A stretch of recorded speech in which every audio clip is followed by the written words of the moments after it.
2026 সালের একদম নতুন নিয়মে কিভাবে ফেসবুক পেজ ডিলিট করবেন। তো আমি এখন একটি ফেসবুক পেজের ভিতরে রয়েছি। এটি ডিলিট করার জন্য একদম বাম পাশের উপরে দেখা যাচ্ছে যে থ্রি ডট আইকন, এখানে একটা ক্লিক করে দিব।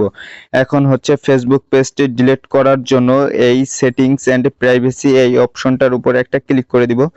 ক্লিক করে দেওয়ার পরে এরপরে আবারও এই সেটিংস অপশনে একটা ক্লিক করে দিব। ক্লিক করে দেওয়ার পরে এখান থেকে স্ক্রল করে নিচে আসব। নিচে আসার পরে হচ্ছে এখানে দেখা যাচ্ছে অ্যাক্সেস অ্যান্ড কন্ট্রোল, এই যে দেখতে পাচ্ছেন অ্যাক্সেস অ্যান্ড কন্ট্রোল, এটার উপর একটা ক্লিক করে দিবেন।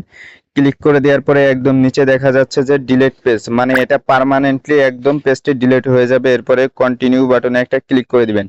কন্টিনিউ বাটনে ক্লিক করে দেওয়ার পরে এখান থেকে যে কোনো একটি সিলেক্ট করে দিবেন। সিলেক্ট করে দেওয়ার পরে এরপরে আবারও এই কন্টিনিউ বাটনে একটা ক্লিক করে দেবেন। ক্লিক করে দেওয়ার পরে এরপরে আবারও নিচে লেখা আছে কন্টিনিউ, এই কন্টিনিউ বাটনের উপরে ক্লিক করে দিবেন। ক্লিক করে দেওয়ার পরে এখানে পাসওয়ার্ড চাচ্ছে। তো আমি এখন হচ্ছে এখানে এক্সাম্পল হিসেবে একটি পাসওয়ার্ড দিচ্ছি। এরপরে হচ্ছে এই কন্টিনিউ বাটনে ক্লিক করে দিলে ফেসবুক পেজটি চিরতরে ডিলিট হয়ে যাবে। আমি এখন এই ফেসবুক পেজটি ডিলিট করতেছি না, কারণ এটি হচ্ছে আমার ইউটিউবের নামে। তো ভিডিওটি দেখার জন্য ধন্যবাদ।